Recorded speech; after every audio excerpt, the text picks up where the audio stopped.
শুভেচ্ছা। বাঙালিয়ানার প্রদোষের সংবাদে স্বাগত। শুরুতেই শুনে নিচ্ছি সংবাদ শিরোনাম। শেরপুরের নালিতাবাড়ির গারো পাহাড়ের পাদদেশে 1 কিলোমিটার দীর্ঘ এলাকা তামার জিআই তারে বিদ্যুৎ সংযোগ দিয়ে হাতির জন্য মরণ ফাঁদ তৈরি করা হয়েছে। চরম ঝুঁকিতে হাতির জীবন। বাণিজ্যিক ব্যাংকের সঙ্গে সামঞ্জস্য রেখে গ্রামীণ ব্যাংকের ক্ষুদ্র ঋণের সুদের হার কেন কমানো হবে না তা জানতে চেয়ে রুল জারি করেছে হাইকোর্ট। ইরান ইসরায়েল যুদ্ধ পরিস্থিতির মধ্যে সম্ভাব্য হামলা মোকাবিলায় সৌদি আরবে 8,000 সেনা, যুদ্ধ বিমানের বহর ও আকাশ প্রতিরক্ষা ব্যবস্থা মোতায়েন করেছে পাকিস্তান। আগামী 2026-27 অর্থ বছরের জন্য 3 লাখ কোটি টাকার বার্ষিক উন্নয়ন কর্মসূচি এডিপি অনুমোদন করেছে জাতীয় অর্থনৈতিক পরিষদ। এবার অন্যান্য সংবাদের সঙ্গে বিস্তারিত।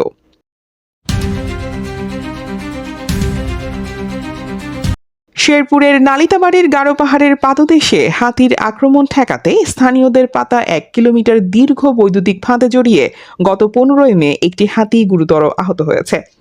জেনারেটরের মাধ্যমে তামার জিআই তারে বিদ্যুৎ সংযোগ দিয়ে এই মরণ ফাঁদ তৈরি করা হয়। এ সময় ফাঁদ উচ্ছেদ করতে গিয়ে স্থানীয় জনপ্রতিনিধিদের প্ররোচনায় বনকর্মীরা হামলার শিকার হন বলে অভিযোগ উঠেছে।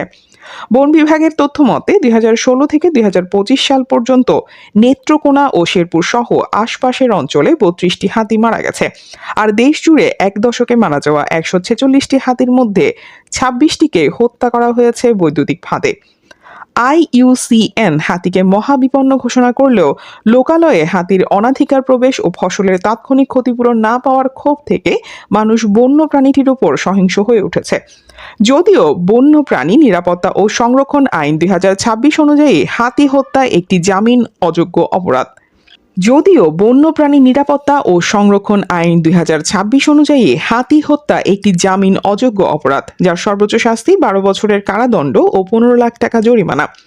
বিশেষজ্ঞদের মতে ফসল ও হাতি উভয়কেই বাঁচাতে দীর্ঘমেয়াদী সচেতনতা এবং বন্যপ্রাণী ব্যবস্থাপনায় বন বিভাগের বিশেষ নজর দেওয়া জরুরি।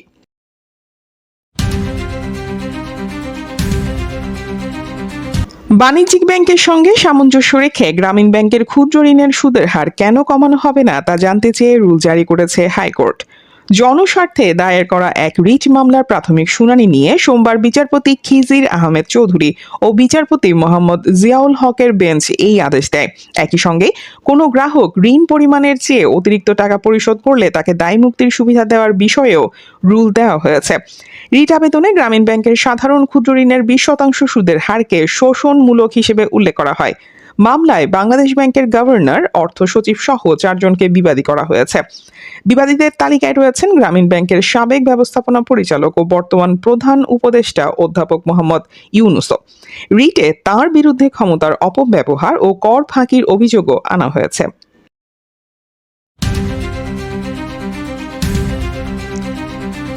ইরান ইসরায়েল যুদ্ধ পরিস্থিতির মধ্যে সম্ভাব্য হামলা মোকাবিলায় সৌদি আরবে 8,000 সেনা, যুদ্ধবিমানের বহর ও আকাশ প্রতিরক্ষা ব্যবস্থা মোতায়েন করেছে পাকিস্তান। রয়টার্সের এক প্রতিবেদনে জানানো হয়, গত বছরের স্ট্র্যাটেজিক মিউচুয়াল ডিফেন্স এগ্রিমেন্ট চুক্তির আওতায় ইসলামাবাদ এই সামরিক সহায়তা দিচ্ছে।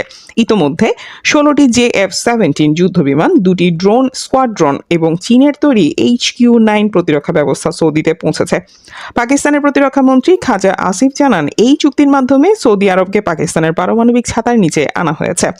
এই সামরিক সরঞ্জাম পরিচালনার পুরো খরচ সৌদি আরব বহন করছে। একই সাথে যুদ্ধ বন্ধে ওয়াশিংটন ও তেহরানের মধ্যে মধ্যস্থতাকারী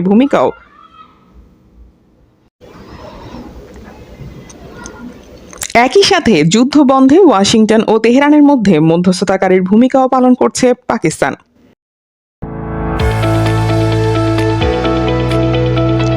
এবার শুনে নিচ্ছি বাঙালিয়ানার বাণিজ্য সংবাদ। আগামী 2026-27 অর্থ বছরের জন্য 3 লাখ কোটি টাকার বার্ষিক উন্নয়ন কর্মসূচি এডিপি অনুমোদন করেছে জাতীয় অর্থনৈতিক পরিষদ NEC। 18 মে প্রধানমন্ত্রী তারেক রহমানের সভাপতিত্বে অনুষ্ঠিত সভায় এই বিশাল বাজেট অনুমোদিত হয়, যা বিগত বছরের মূল বরাদ্দের চেয়ে 30.43% বেশি। উন্নয়ন বাজেটের বড় অংশ 1,90,000 কোটি টাকা সরকারি তহবিল থেকে এবং বাকি 1,10,000 কোটি টাকা বৈদেশিক ঋণ ও অনুদান থেকে সংস্থান করা হবে। এবারের এডিবিতে সর্বোচ্চ 16.70% বরাদ্দ পেয়েছে পরিবহন ও যোগাযোগ খাত। এছাড়া শিক্ষা খাতে এছাড়া শিক্ষা খাতে 15.86, স্বাস্থ্য খাতে 11.84 এবং বিদ্যুৎ খাতে 10.90% বরাদ্দ দেওয়া হয়েছে। প্রান্তিক জনগোষ্ঠীর সামাজিক সুরক্ষায় 17,000 কোটি টাকা রাখার পাশাপাশি সুষম আঞ্চলিক প্রবৃদ্ধিতে বিশেষ জোর দেওয়া হয়েছে।